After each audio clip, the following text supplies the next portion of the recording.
నమస్తే welcome to TV 15 news ముందుగా headlines democratic party అభ్యర్థిగా బైడెన్ నామినేషన్ ఖరారు అమెరికాలోని గడిచిన 70 ఏళ్ల చరిత్రలో ఇద్దరు అభ్యర్థులు రెండోసారి మళ్లీ పోటీ పడే అవకాశాలు గ్రేటర్ నోయిడా మార్కెట్లో భారీ అగ్ని ప్రమాదం షార్ట్ సర్క్యూట్ కావడంతో భారీగా వ్యాపించిన మంటలు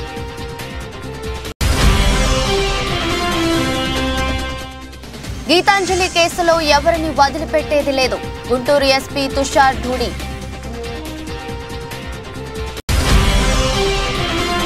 భీమవరాన్ని నేను వదలను సీట్ల కోత టీడీపీ బీజేపీ జనసేన పొత్తుపై పవన్ కళ్యాణ్ కీలక వ్యాఖ్యలు మహాలక్ష్మి స్వశక్తి మహిళా పథకం ప్రారంభం 1 మంది మహిళల్ని కోటీశ్వరులను చేస్తామన్న సీఎం రేవంత్ రెడ్డి కళ్ళల్లో నీళ్లు తిరుగుతున్నాయి సమైక్య పాలకులే నయం నేను గెలిచుంటే దేశంలో అగ్గి రాజేసేవాడిని కరీంనగర్ సభలో ప్రసంగించిన కేసీఆర్ రోహిత్ శర్మలో అద్భుతమైన నాయకుడిని చూశాను ఆ రోజు జరిగిన ఘటనను గుర్తు చేసుకుని ఎమోషనల్ అయిన అశ్విన్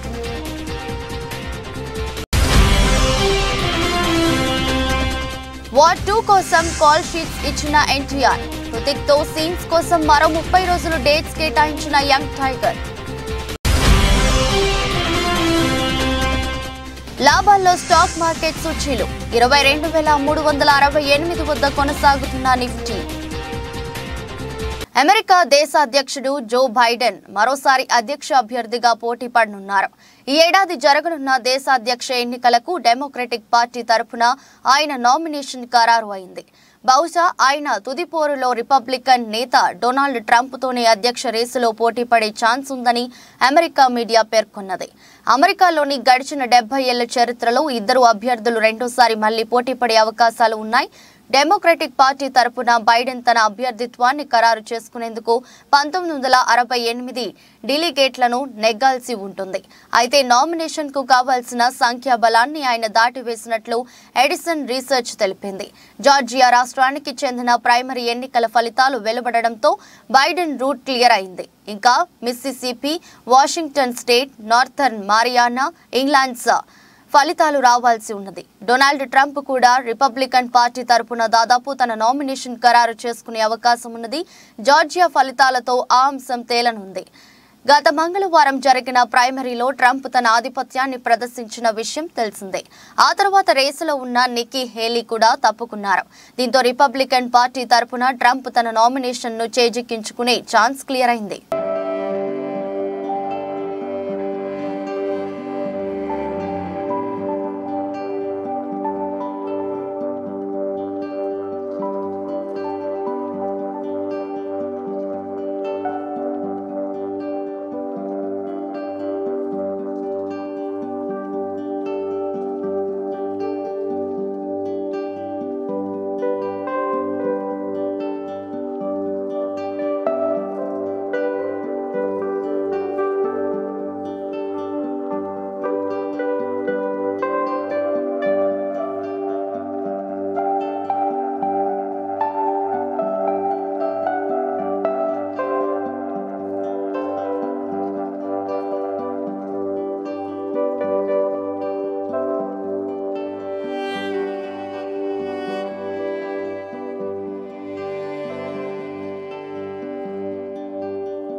గ్రేటర్ నోయిడా మార్కెట్లో భారీ అగ్ని ప్రమాదం జరిగింది చార్మూర్తి చౌక్ వద్ద ఉన్న ఈటరీస్ ఈ ప్రమాదం జరిగింది ఓ దాబాలో షార్ట్ సర్క్యూట్ కావడంతో అగ్ని ప్రమాదం సంభవించింది అక్కడి నుంచి మిగతా దాబాలకు అది పాకింది అయితే ఏ కారణం వల్ల ప్రమాదం జరిగిందో ఇంకా స్పష్టం కావడం లేదు మంటల్ని ఆర్పేందుకు 8 ఫైర్ ఇంజిన్లు వచ్చాయి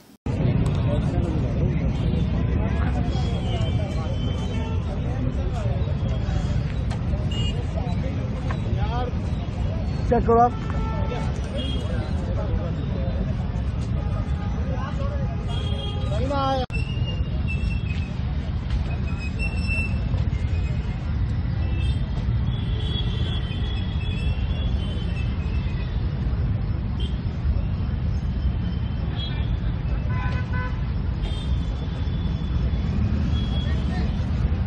సోషల్ మీడియా ట్రోల్స్ కారణంగా గుంటూరు జిల్లా తెనాలికి చెందిన గీతాంజలి అని 28 ఏళ్ల మహిళ ఆత్మహత్య చేసుకుంది.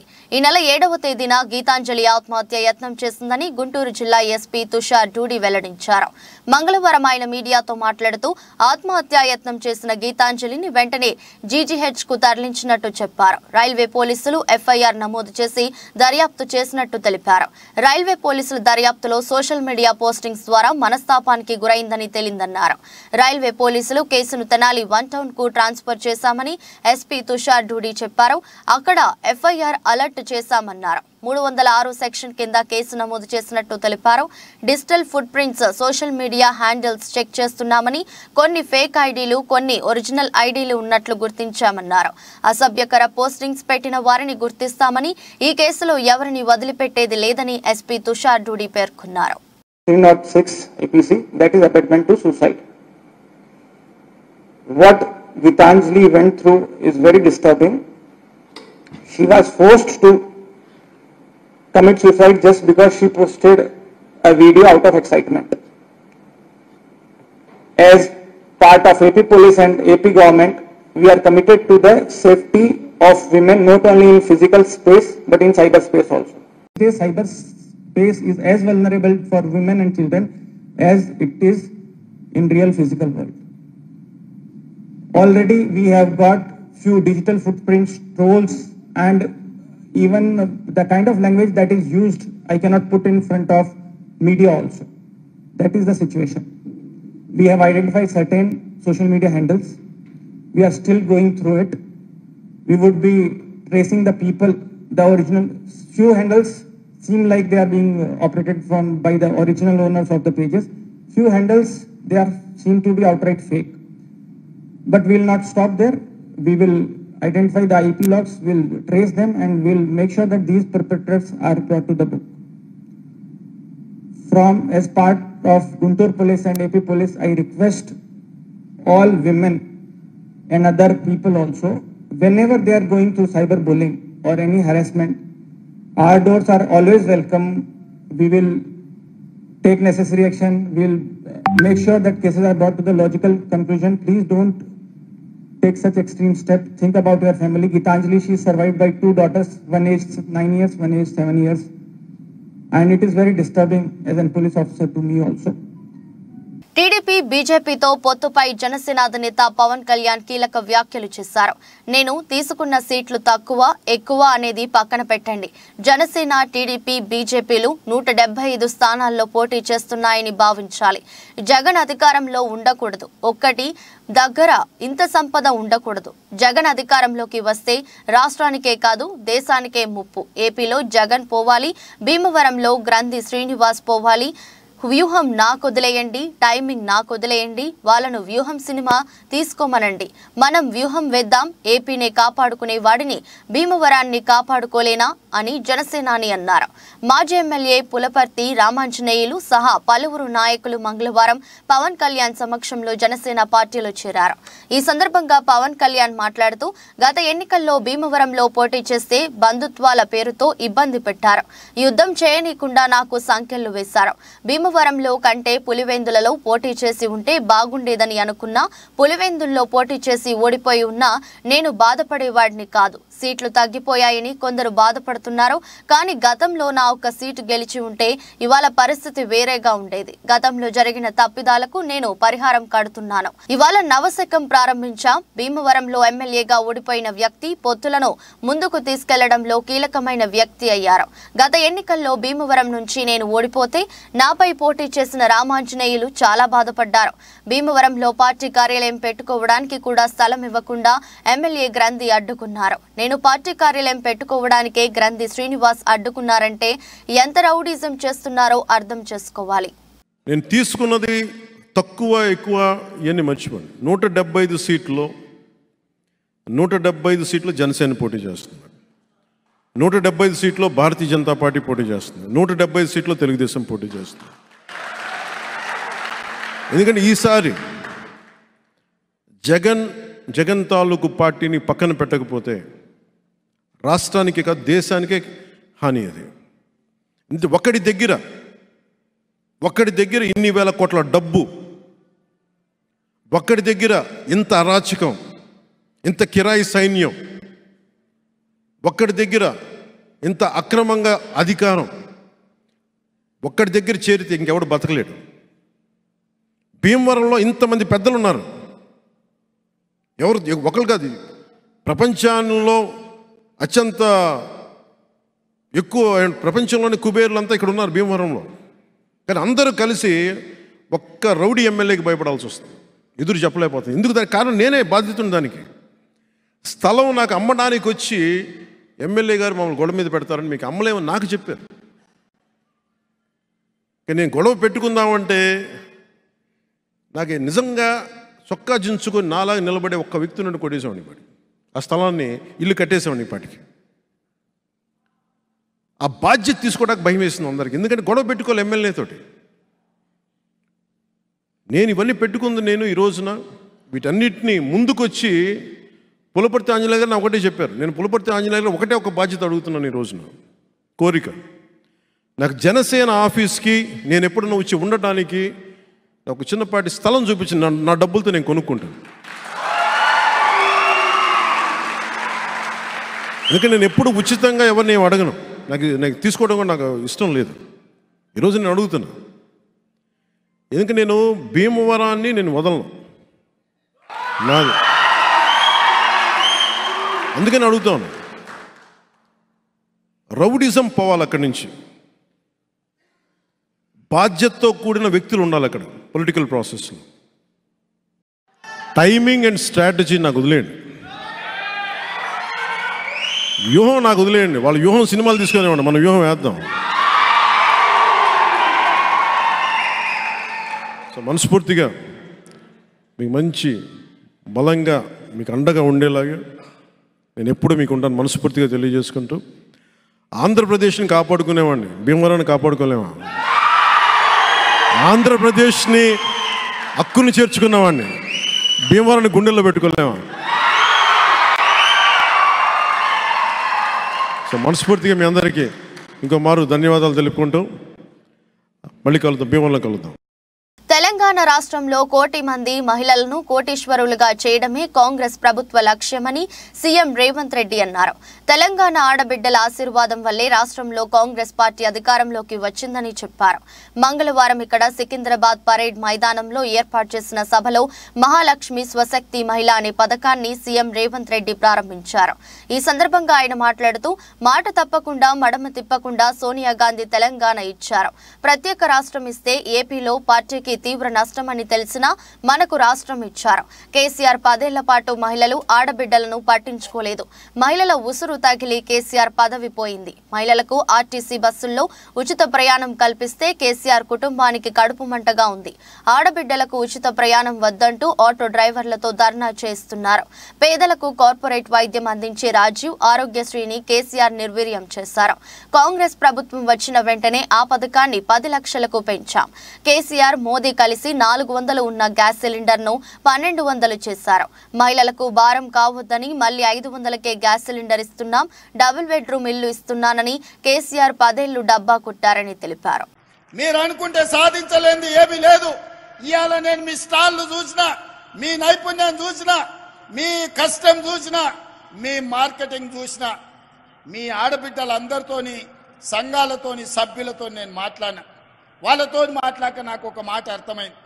మీరెంత మంచి ఉత్పత్తి చేసినా మీకు అమ్ముకోవడానికి ఒక మంచి వ్యాపార కేంద్రం లేదు. ఇవాళ రేపు బట్టలు షాపింగ్ మాల్స్ చెన్నై మాలు, ఆ మాలు, ఈ మాల్ అని పెద్ద పెద్ద లైట్లు పెట్టి వాళ్ళు అమ్ముకుంటారు. కానీ మా ఆడబిడ్డలు అమ్మాలంటే ఎక్కడ ఏమీ లేదు. అందుకే ఈ వేదిక మీద నుంచి మా అధికారులకు ఆదేశాలు ఇస్తున్నా, రాబోయే నెల రోజుల్లో శిల్పారామం పక్కన మా ఆడబిడ్డలు ఉత్పత్తి చేసిన ప్రోడక్ట్స్ అమ్ముకోవడానికి 100 షాపులు మీకు పెట్టించి మీ ఉత్పత్తులు రాష్ట్రం కాదు, జాతీయం కాదు, అంతర్జాతీయ స్థాయిలో మీ ఉత్పత్తులు అన్ని అమ్ముకునే విధంగా మీకు స్టాళ్లు ఏర్పాటు చేపించే బాధ్యత, దానికి అవసరమైన ఏర్పాట్లు చేసే బాధ్యత నేను తీసుకుంటా. నెల రోజులు తిరిగే లోపల శిల్పారామం పక్కన మా మహాలక్ష్మి గ్రూప్లకు స్టాళ్లు ఉంటాయి. మీరు ఏమేమి తయారు చేస్తారో అవన్నీ అక్కడ టాటాలు, బిర్లాలతోని, అదాని, అంబానీలతోని మా ఆడబిడ్డలు పోటీ పడే విధంగా మీరు తయారు చేసిన వాటిని అక్కడ అమ్ముకునే విధంగా మీకు చట్టబద్ధత కల్పించి మీకు న్యాయం చేసే విధంగా పూర్తి స్థాయిలో వ్యవస్థను ఏర్పాటు చేసే బాధ్యత నేను తీసుకుంటా.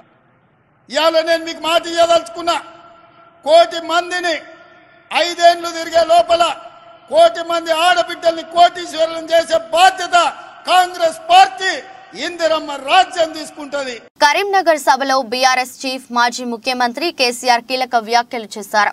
కాంగ్రెస్ ప్రభుత్వంపై నిప్పులు చెరిగారు. కాంగ్రెస్ సర్కార్ పాలనపై తీవ్ర ఆవేదన వ్యక్తం చేశారు. కేసీఆర్ కాంగ్రెస్ ప్రభుత్వం పాలన సమైక్య పాలకుల పాలన కంటే దారుణంగా ఉందని వాపోయారు కేసీఆర్. పంటలకు నీళ్లు లేక రైతుల పరిస్థితి చూస్తుంటే నాకు కన్నీళ్లు వస్తున్నాయి. పంటలు ఎండుతున్నా పాలకులకు దయ కలగడం లేదు. 3 నెలల్లో రాష్ట్రాన్ని కాంగ్రెస్ పాలకులు ఆగం చేశారు. ఈ పాలన చూస్తుంటే సమైక్య పాలకులే నయం అనిపిస్తుంది. తెలంగాణ ఆత్మ గౌరవాన్ని ఢిల్లీలో తాకట్టు పెట్టారు. మొన్న నేను గెలిచి ఉంటే దేశంలో అగ్గిరాజేసేవాడిని, అందరినీ చైతన్యం చేసేవాడిని అని కేసీఆర్ అన్నారు. పార్లమెంట్ ఎన్నికల్లో కర్రు కాల్చి కాంగ్రెస్ కు వాత పెట్టాలని కేసీఆర్ తెలిపారు. మాయమాటలతో మొన్న కాంగ్రెస్ పార్టీ అధికారంలోకి వచ్చిందని కేసీఆర్ మండిపడ్డారు. రైతు బంధు తులం బంగారం అని 420 హామీలు ఇచ్చి అధికారంలోకి వచ్చారని విరుచుకుపడ్డారు. ఇచ్చిన హామీలు అమలు చేయమని రైతు బంధు అడిగితే చెప్పుతో కొడతానని అంటున్నారు అని ధ్వజమెత్తారు కేసీఆర్. ఇంకో ఆయన మానవ బాంబు అయితే పేగులు మెడలో వేసుకుంటా అని మాట్లాడుతున్నారు. ముఖ్యమంత్రి హోదాలో ఇదే భాషన మాట్లాడేది. నేను ముఖ్యమంత్రి ఉన్నప్పుడు ఇలాంటి భాష ఎన్నడూ మాట్లాడలేదని కేసీఆర్ తేల్చి చెప్పారు.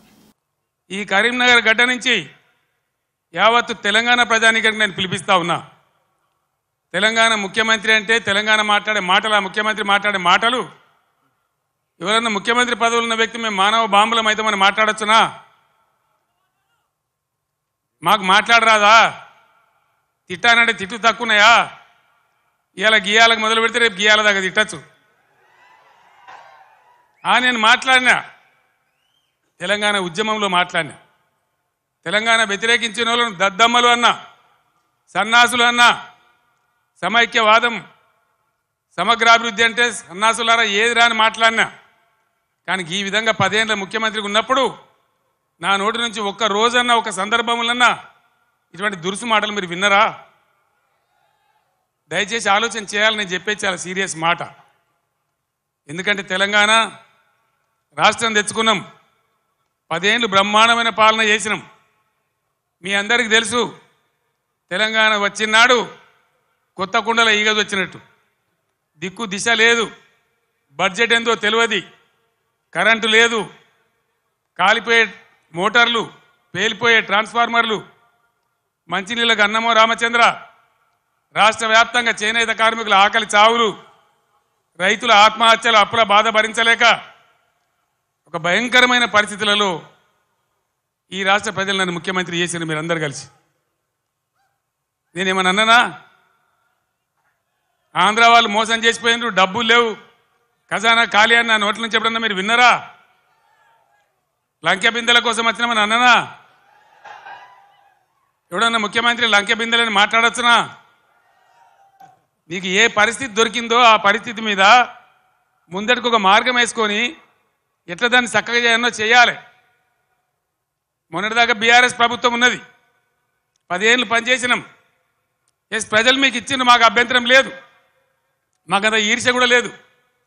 నువ్వు మాకన్నా కుడిచేయి పని చేయి, మాకన్నా మంచిగా పని చేయి, మంచి పేరు తెచ్చుకో, మేము పోటీ పడేటట్టు చూసుకో, మాతో పోటీ పడేటట్టు చూసుకో. కానీ ఈ సీరితము, పండబెట్టి తొక్కుతాము, రైతు బంధు అడితే చెప్తోని కొడతాము. ఒక్క మాట దయచేసి మీరు ఆలోచన చేయాలి. నేను అహోరాత్రాలు కష్టపడి నా రాష్ట్రం భారతదేశానికి తలమానికం కావాలి, ఇక్కడ కరెంటు బాధ పోవాలి. నాకు 2 విషయాలు అయితే నాకు అర్థమైతలేవు. చాలా మందిని అడిగిన నేను ఇదేం కథరాబాయ్ అని. టీమిండియా కెప్టెన్ రోహిత్ శర్మపై స్టార్ స్పిన్నర్ రవిచంద్రన్ అశ్విన్ ప్రశంసల జల్లు కురిపించారు. అతని హృదయం స్వచ్ఛమైనదని పేర్కొన్నాడు. ఓ యూట్యూబ్ ఛానల్ ఇంటర్వ్యూలో అశ్విన్ మాట్లాడుతూ రోహిత్ శర్మ గొప్పతనం గురించి వివరించాడు. రోహిత్ శర్మ కెప్టెన్సీలో భారత జట్టు ఇటీవల ఇంగ్లాండ్తో స్వదేశంలో జరిగిన 5 మ్యాచ్ల టెస్ట్ సిరీస్ను 4-1తో గెలుచుకున్న విషయం తెలిసిందే. అయితే ఈ సిరీస్లోని 3వ టెస్ట్ మ్యాచ్లో 2వ రోజు స్టార్ స్పిన్నర్ అశ్విన్ తన తల్లి అనారోగ్యం కారణంగా వెంటనే ఇంటికి ప్రయాణం కావాల్సి వచ్చింది. ఆ సమయంలో జరిగిన ఘటనను అశ్విన్ వెల్లడించాడు. తన తల్లి అనారోగ్య పరిస్థితి విషమంగా ఉందని తెలుసుకున్న వెంటనే అశ్విన్ ఇంటికి వెళ్లాలనుకున్నాడు. తన తల్లి ఎలా ఉంది, అపస్మారక స్థితిలో ఉందా అని వైద్యుడిని అశ్విన్ ప్రశ్నించాడు. చూసే స్థితిలో లేదని సమాధానం రావడంతో కన్నీళ్లు పెట్టుకున్నానని అశ్విన్ తెలిపాడు. తాను రాజ్కోట్ నుంచి చెన్నై వెళ్లే విమానాల కోసం వెతకడం ప్రారంభించాను. అయితే రాజ్కోట్ విమానాశ్రయం సాయంత్రం 6 గంటలకు మూసివేయబడుతుంది. అప్పుడు ఏం చేయాలో అర్థం కాలేదు. రూమ్ లో కూర్చొని ఏడుస్తున్నాను. అదే సమయంలో రోహిత్, ద్రవిడ్ తన గదికి వచ్చారు. ఆలోచించడం మానేసి మీ కుటుంబ సభ్యుల వద్దకు వెళ్ళు అంటూ రోహిత్ సూచించగా వెళ్లడానికి ఆ సమయంలో రాజ్కోట్ నుంచి విమానం లేదని నేను చెప్పాను. ఆ సమయంలో రోహిత్ శర్మ చార్టర్ విమానం బుక్ చేసేందుకు తన సాయశక్తులా ప్రయత్నించాడని అశ్విన్ తెలిపారు. అంతేకాదు టీం ఫిజియో కమలేష్ ను నాతో పాటు చెన్నైకి వెళ్లమని రోహిత్ సూచించాడు. నేను వద్దని చెప్పాను. కానీ నేను విమానాశ్రయానికి వెళ్లేసరికి కమలేష్ తన బ్యాగ్ తో రెడీగా ఉన్నాడు. పూజారాకుడు వచ్చాడు. మేము ప్రయాణిస్తున్న సమయంలో రాత్రి 9:30 కమలేష్ కు రోహిత్ ఫోన్ చేసి నా యోగక్షేమాలను అడిగి తెలుసుకున్నాడు అంటూ అశ్విన్ పేర్కొన్నారు. போயிட்டு பார்த்துட்டு ஒரு தடவை வந்துடணும். கேட்டேன் கான்சியஸாக இருக்காங்களான்னு, இல்லை டாக்டர் பார்க்க முடியாதுன்னு சொல்கிறாங்க. தூக்கி வாடி போட்டுருச்சுங்க ஒன்றும் சொல்கிறது. ஆனால் ஒரு செகண்ட்லாம் அழுது முடிச்சுட்டு அப்படியே ஃப்ளைட்டுக்காக தேடுறேன். ஃப்ளைட் இல்லை. ராஜ்கோட் 6 மணிக்கு மூடிடுவாங்க ஏர்போர்ட். அதுக்கப்புறம் ஃப்ளைட்டே கிடையாது. என்னடா பண்ணுறது ஏது அப்படின்னு சொல்லிட்டு அப்புறம் ரோஹித்தும் ராகுல் பாய் ரூமுக்கு வந்தாங்க. ரோஹித் யோசிச்சுட்டு இருக்கிறத பார்த்துட்டு, என்ன யோசிக்கிற, முதல்ல கிளம்பு, அதுதான் கரெக்டான விஷயம். நான் உனக்கு ஏதாவது சார்ட்டர் அரேஞ்ச் பண்ண முடியுமா பார்க்குறேன். ரோஹித் ஃபோன் பண்ணுறாரு கமலேஷுக்கு. கமலேஷ் போயிட்டீங்களா, அஸ்வினோட இருக்கீங்களா, கூடவே இருங்க, தைரியம் சொல்லுங்கள், அதெல்லாம் பார்த்துக்கங்க. 9:30 மணிங்க. நான் ஜஸ்ட் காப் ஸ்மேக்ட். என்னால் நினச்சி கூட பார்க்க முடியல. ஒரு செகண்ட் சிந்திச்சேன். ஏன்னா அவங்க 2 பேர் இருக்கிறதுக்கு பேச்சு துணைக்கு தான் அவங்க 2 பேர் பேசிகிட்டு இருக்கிறது தான் கொஞ்சம் என்ன இதுலேருந்து எடுத்துகிட்டு வருது. ஆனால் யோசிச்சு பார்த்தேன், நம்மளே ஒரு வேளை கேப்டனாக இருந்தால் ஒரு பிளேயருக்கு இந்த மாதிரி ஆயிடுச்சுன்னா போயிட்டு வா அப்படின்னு கண்டிப்பாக சொல்லுவான். அதில் ஒரு 2வது தாட் இல்லை. அவன் என்ன பண்ணுறான், எப்படி இருக்கான், ஏது இருக்கான், அவன் கூட போ. அன்பிலீவபிள். ஒரு அவுட்ஸ்டாண்டிங் லீடரை நான் ரோஹித் மூலமாக பார்க்குறேன். என்னால் இதெல்லாம் சொல்லி கூட காட்ட முடியல. நான் பல கேப்டன்ஸ், பல லீடர்ஸோட பல வருஷமாக விளையாடிருக்கேன். என்னவோ இருக்குங்க அவங்ககிட்ட. அந்த நல்ல மனசுக்கு தான் 5 IPL டைட்டில் அடிச்சிருக்கான். தோனிக்கு நிகராக டைட்டில் அடிச்சிருக்கான். ஆனால் கடவுள் ஒன்றும் சும்மா கொடுக்க மாட்டார். Not an easy thing. அது நிறையா தோனியும் பண்ணுவார். இவன் இன்னொரு 10 ஸ்டெப் முன்னே எடுத்து வைக்கிறான். ఎన్టీఆర్, హృతిక్ రోషన్ కాంబినేషన్ లో తెరకెక్కుతున్న most anticipated movie war 2. SRF spy universe లో భాగంగా రూపొందుతున్న ఈ చిత్రాన్ని అయాన్ ముఖర్జీ డైరెక్ట్ చేస్తున్నారు. జాన్ అబ్రహం విలన్ గా నటిస్తున్న ఈ సినిమాలో కియారా అద్వానీ, శార్వారి హీరోయిన్స్ గా నటిస్తున్నారు. ఆల్రెడీ షూటింగ్ స్టార్ట్ చేసుకున్న ఈ చిత్రం పక్కా ప్లానింగ్ తో ముందుకు సాగుతుంది. ఈ క్రమంలోనే ఎన్టీఆర్ సీన్స్ తెరకెక్కించడం కోసం కూడా పక్కా ప్రణాళికని సిద్ధం చేశారట. ఈ మూవీ కోసం ఎన్టీఆర్ 60 రోజుల డేట్స్ ని ఇచ్చారట. వీటిలో 30 రోజులు తన సోలో సీన్స్ కోసం, మరో 30 రోజులు హృతిక్ తో కలిసి ఉన్న సీన్స్ కోసమట. వచ్చే నెల నుంచి ఎన్టీఆర్ ఈ మూవీ షూటింగ్ సెట్స్ లోకి అడుగు పెట్టనున్నారని సమాచారం. కాగా ఈ సినిమాలో ఎన్టీఆర్ రా ఏజెంట్ గా కనిపించబోతున్నారని సమాచారం. టైగర్, పఠాన్, మేజర్ కబీర్లా ఎన్టీఆర్ పాత్రని కూడా SRF స్పై యూనివర్స్ లోకి తీసుకురాబోతున్నారట. వార్ 2 తరువాత ఎన్టీఆర్ పాత్రతోనే సింగిల్ గా ఓ మూవీ ఉండబోతుందట. బాలీవుడ్ ఎంట్రీతోనే ఎన్టీఆర్ భారీ ప్రాజెక్ట్ ని సెట్ చేస్తుండటంతో ఆడియన్స్ లో భారీ అంచనాలు క్రియేట్ అవుతున్నాయి. మరి వార్ 2 లో తన ప్రెజెన్స్ తో ఎలాంటి పవర్ స్ట్రోమ్ ని తీసుకువస్తారో చూడాలి. కాగా ఈ చిత్రాన్ని 2025 ఆగస్టు 14న రిలీజ్ చేయబోతున్నారు.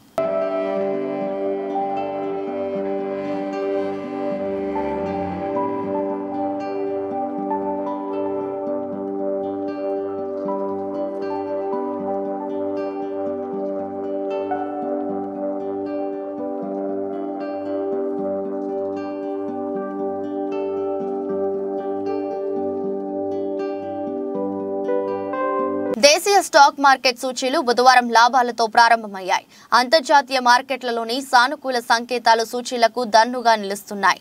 ఉదయం 9:28 సమయంలో సెన్సెక్స్ 149 పాయింట్ల లాభంతో 73,817 వద్ద ట్రేడ్ అవుతుంది. నిఫ్టీ 32 పాయింట్లు లాభపడి 22,368 దగ్గర కొనసాగుతుంది. డాలర్తో పోలిస్తే రూపాయి మారకం విలువ 82.81 వద్ద ప్రారంభమైంది. Sensex 30 సూచీలో TCS, HCL, Tech, Mahindra, Infosys, Wipro, Maruti, Sun Pharma, L&T, Tata Motors, Bharati Airtel షేర్లు లాభాల్లో ట్రేడ్ అవుతున్నాయి. ITC, Bajaj Finance, HUL, JSW Steel, NTPC, Bajaj Finserv, SBI, Nestle India, Power Grid, Ultratech Cement షేర్లు నష్టాల్లో కొనసాగుతున్నాయి. JG Chemicals షేర్లు నేడు stock ఏజెన్సీలో list కానున్నాయి. ఈ రోజు రాత్రి అమెరికాలో ద్రవ్యోల్బణ గణాంకాలు వెలువడనున్నాయి. ఈ నేపథ్యంలో మదుపర్లు దానిపై దృష్టి సారించే అవకాశం ఉంది. మరోవైపు దేశీయంగా ఫిబ్రవరిలో రిటైల్ ద్రవ్యోల్బణం 4 నెలల కనిష్టమైన 5.9% చేరింది. పారిశ్రామికోత్పత్తి వృద్ధి నెమ్మదించింది. తయారీ, మైనింగ్, విద్యుత్ రంగాలు నిరుత్సాహపరచడంతో ఈ ఏడాది జనవరిలో 3.8%గా నమోదైంది.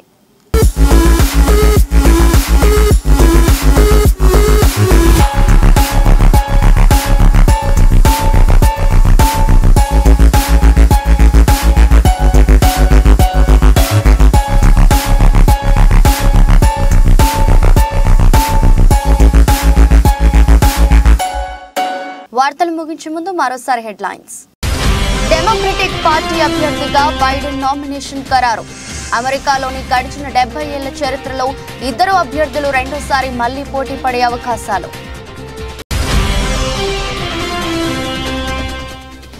గ్రేటర్ నోయిడా మార్కెట్లో భారీ అగ్ని ప్రమాదం.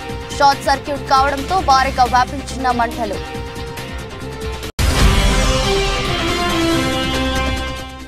గీతాంజలి కేసులో ఎవరిని వదిలిపెట్టేది లేదు. గుంటూరు ఎస్పీ తుషార్ ధూడి.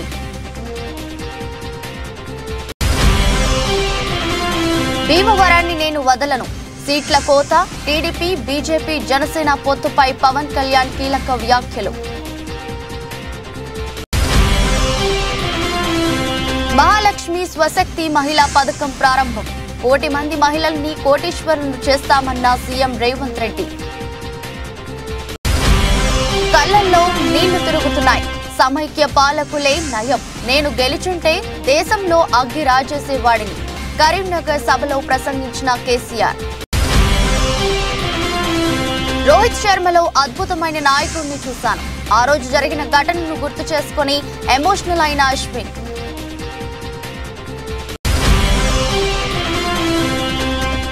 వార్ 2 కోసం కాల్ షీట్స్ ఇచ్చిన ఎన్టీఆర్. హృతిక్ తో సీన్స్ కోసం మరో 30 రోజులు డేట్స్ కేటాయించిన యంగ్ టైగర్. లాభాల్లో స్టాక్ మార్కెట్ సూచీలు 22,368 వద్ద కొనసాగుతున్న నిఫ్టీ. ఇది రోజు బులెటిన్. మరో బులెటిన్లో మళ్ళీ కలుద్దాం. అంతవరకు సెలవు. నమస్కారం.